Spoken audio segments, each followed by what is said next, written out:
Erin, where are you? Answer now! Erin! Oh, hello. It's been a while. And why is that? Oh, I remember, because you haven't messaged me for 2 whole goddamn months. Good grief, young lady. Huh? Don't give me huh. I don't need to hear any attitude from you. I see you still got no awareness of the fact that you're a wife of this household. No, but... When your mother-in-law kindly goes out of her way to message you, you put whatever you're doing aside and respond immediately. That's one of the rules you live by as my son's wife. If you understand, please be more mindful next time. I am not done speaking yet. Quit your butting in and listen to what your mother-in-law has to say. Oh. Firstly, I recently saw a new apartment where you two got together for the first time. The place you went to live after you moved out? Our new apartment? And, my God, you haven't been doing the housework at all, have you? The room was filthy. There were clothes scattered all over the floor and tissues left tossed all over the place. You didn't even wash the pots and pans. I've never seen such a sorry state. How could you call that place a home? Are there sweet wrappers and a ready meal? Hamburger boxes flowing out of the garbage all over the floor. Not to mention the mountain of empty beer cans on the table. My little Seth doesn't drink alcohol, so they could only be yours. They were, weren't they? Admit it. No, I have allergies and break out in rashes when I drink alcohol. Be quiet, young lady. I did not give you permission to speak. Oh, sorry. To top it all off, the place was covered in dust. You haven't been vacuuming at all, have you? I only allowed you to continue working after you got married because you said you'd have no problem juggling your work with the housework. But if you're not capable of looking after your husband, I suggest you resign immediately so you can focus on your womanly duties. This is why women should stay at home housewives once they are married. Are you finished now? What? You appear to be making a lot of misconceptions, so allow me to correct you. Don't talk back to me, young lady. Me and Seth are already divorced. Yes, I'm aware of that. Huh? If you know, then why are you throwing around words like mother-in-law and wife? Why wouldn't I? Come on, Erin. Please use your brain for once. Even if you're divorced, as long as you and my little Seth are living together, you're still his wife. And you still have a role to fulfill in our family. It's your sacred duty and obligation to serve your husband with devotion and loyalty. And to display the proper respect towards me, your mother-in-law. Do you have any idea how little sense what you're saying makes? The fact that we're divorced already makes us strangers now. We stopped being a couple and started leading separate lives the moment the divorce was finalized. Which is why any notion that I have to look after or fulfill my womanly duties towards him are ridiculous, plain and simple. I already warned you, young lady. Don't talk back to your mother-in-law. I'm not talking back. I'm having a normal conversation with you, like a reasonable human being. Reasonable? Which part? Let me say it once more. I'll make it crystal clear this time to help you understand. Any woman who doesn't look after her husband is a failure of a wife. If you can't keep on top of the housework while working, then hurry up and quit your job already. How about I contact your company and tell them you've decided to step down to focus on being a housewife? No, stop it. I don't think there's any danger of them taking a resignation declared by some stranger over the phone seriously. But I don't want to cause them any inconvenience.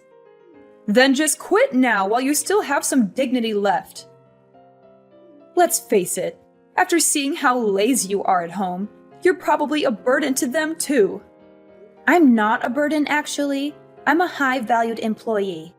And besides, if I want to quit, I wouldn't be able to make ends meet. Oh, don't talk such nonsense. Are you seriously saying that my little Seth's salary alone isn't enough to keep you going? But I already told you we're not living that kind of life together anymore. I think what you meant to say is that you're a shameful disappointment of a wife. Looking after the household by skillfully managing the finances is a wife's duty. But we already divorced, and I'm not his wife anymore. How many times do I have to say it? Lord, give me strength. Give it a rest. You're like a broken record. Just because you're divorced doesn't mean you can start neglecting the housework and living like swamp rats. Oh, my poor Seth. In that case, you're wasting your time. I live in a different state now. What? My company offered me a transfer as soon as the divorce went through. So I took them up on it and moved out of the state. Good grief. A wife who goes off on solo business ventures away from her family? I've never heard anything so absurd in my life. Like I told you, I'm not your son's wife anymore. And you're not my family. Quit your job and come back immediately. Huh? That said, I may be firm, but I'm also kind. Which is why I'm willing to grant you some leeway. Common sense dictates the resignation procedures usually take about a month. So I'm very kindly willing to give you 30 days to make the necessary arrangements and come back. I'll look after little Seth in the meantime.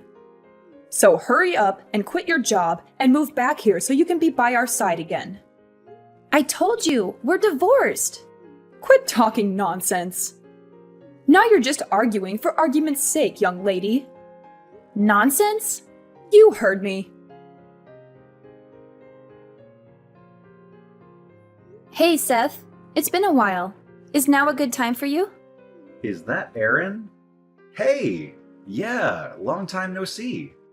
Sorry to message you despite us being divorced and all. That's cool, don't sweat it. It's not like we divorced because we don't get along. Maybe things will change when one of us finds someone else. But for the time being, there's no reason we can't message each other. Yeah, I guess you're right. Thanks. Anyway, what's up?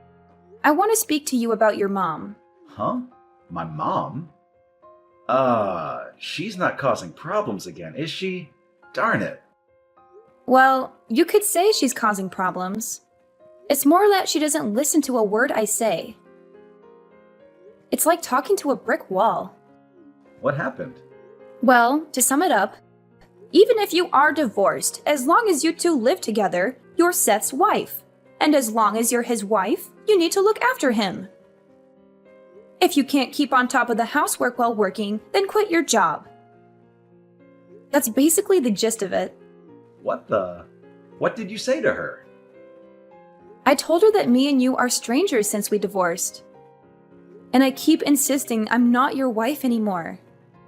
So I have no obligation to do any of that. But she just keeps coming back at me with her favorite. I know you may be divorced, however, yada yada yada. The conversation goes nowhere because she ignores everything I say on a fundamental level. I give up. Oh yeah, that reminds me. Just like always, she refers to you as her little Seth. It's like you're an 8-year-old kid to her. Oh, I'm sorry. Does this still upset you? Well, about that. As soon as our divorce went through, my dad also moved out, and now my parents are living separately. Ever since then, her over-interfering in my life reached levels previously unimaginable. It got so bad I couldn't take it anymore. I was so desperate to get away from her. I snuck out of the house in the middle of the night a week ago so I could finally be free of her. I see. Sounds like it's been tough for you too, Seth. My mom was the reason we divorced in the first place, after all. I felt so guilty about you having to put up with her. I thought at least if we divorced, you'd be able to escape from it all. But even that didn't work, did it? It would seem I underestimated her. I'm fine, really. Don't worry about me. Actually, I got a transfer at the company, and I'm living far away in a different state. Now there's no danger of her following me and causing me problems. In fact, she couldn't possibly. Oh, really? I'm pleased to hear that. More importantly, what about you, Seth? If anything, it sounds like things might be more difficult on your end. Me? Well, you see, your mom insisted she was going to go over and start looking after you. Since I was failing to fulfill my womanly duties towards you with working all the time. Which means she must know your current address? What? But I didn't tell her. Really? Based on the messages yesterday, I kind of got the impression she was already at your apartment. Is there a chance she found your new address somehow and snuck in while you weren't home? No, I really don't think that's possible. You sure? I got a transfer at work the other day too. I'm staying at a company-provided dormitory right now. The rules state that non-employees aren't allowed to enter without permission under any circumstances, even visiting family members. It's a long way from Mom's house. I don't think she can make it this far out, even if she did know my address. I see. Huh. Yeah, it's a mystery. You can say that again. Well, whatever. It's not like she can actually do anything to me. You don't mind? I have absolutely no intention of going back to the family home. I don't even read her messages these days. To be honest, I was thinking of blocking her soon. She can do what she likes. It's not my problem anymore. After everything that went down, for the sake of my mental health, I resolved never to tolerate her shenanigans ever again. I see. It's probably for the best for you to block her too, Aaron. I may be her son, but you two are literally strangers now. There's no reason you should have to put up with her irritating messages. You make a good point. I couldn't help but feel a little wary about what she was planning on doing next.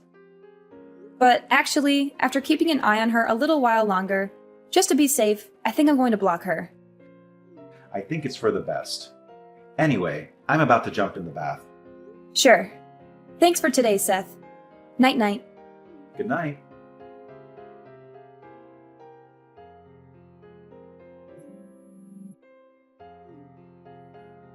Aaron, answer! What the hell is going on? You've got some explaining to do. What do you mean? Some strange woman walked in while I was cleaning little Seth's room. She yelled, "Who are you? What are you doing in my apartment?" Before I could even figure out what was going on, some middle-aged guy bolted in. They started shouting like crazy lunatics and threatened to call the police. They were saying such awful things to me, Aaron. It was horrible. I was so startled I ran to the bathroom and locked myself in. What's going on? Explain. Oh no, you didn't. Goodness me. There's no way. You didn't, by chance, enter a complete stranger's house, did you? Huh? Where are you right now? In the apartment in Rainbow Town. What? Oh my god. That's not the room in the tower block called Comfort Heights, is it? Tell me it isn't. Yes, it is. What of it? Room 202. I came to clean this filthy mess of a room for my little Seth. Since you were too busy playing the important office lady to fulfill your womanly duties. You and little Seth are living together here, right? Why do you think that? Because there are 2 sets of plates and cutlery. But then this happened. I have no idea what's going on. Listen, Marissa, the apartment you're in right now belonged to my aunt who let me stay with her for about 10 days after me and Seth finished with divorce proceedings. Wait, what? Your aunt? However, my aunt moved out a month ago. Based on what you're telling me, it seems like some new people moved in. But that doesn't make any sense. I found this address in my little Seth's room. It was written on a notepad I found on his desk. He probably wrote it down when I told him where I was staying. Huh? I had a lot of stuff when I moved out, but I didn't want to hang around and get in his way for too long. So he said if I forgot anything, he'd send it later on in the post. Which is why I told him I'd be staying at my aunt's until the end of the month and sent him her address. He probably just forgot to toss his old notepad in the trash. How could this be? I thought he wrote down his new address for me so I could come and see him. Oh my god. The only reason I didn't try following him when he disappeared in the night is because I thought, knowing his address, I could go and see him whenever I wanted. If this isn't his apartment, where's my little Seth right now? Tell me! Nope, sorry. I don't even know myself. I know you're lying. What kind of wife doesn't know where her husband lives? That just doesn't happen. Like I said, me and your son are no longer married. And like I said, even if you are divorced. Want to know the reason why we got divorced, Marissa? Because of you. What? Me? Seth hates how you meddle in his life all the time. He told me you've been babying him and interfering with basically everything he ever does since he was a teenager. Then when we married, you started acting like some kind of dictator trying to turn me into his personal slave. I was to cater to his every whim, at all times, regardless of what I wanted. He blamed himself, and his mental health took a turn for the worse. He stopped eating. He could barely sleep. He became a shell of his old self because of what you were putting me through. Huh? After a long, difficult decision, me and him decided that a divorce would be the best way to reduce the burden on both of us. So that's where we are now. Oh my god. I just wanted my cherished, beloved Seth to be happy. Is that a crime? He's the one who said he hates you interfering. You drove your son to the emotional and psychological brink with your psychotic behavior. Does that sound like happiness to you? Oh my god. What is this? I don't even... Is everything all right? What do you mean? I seem to remember you saying something about being locked in a stranger's bathroom. This is bad. I can hear police cars outside. That tends to happen when you illegally enter strangers' homes.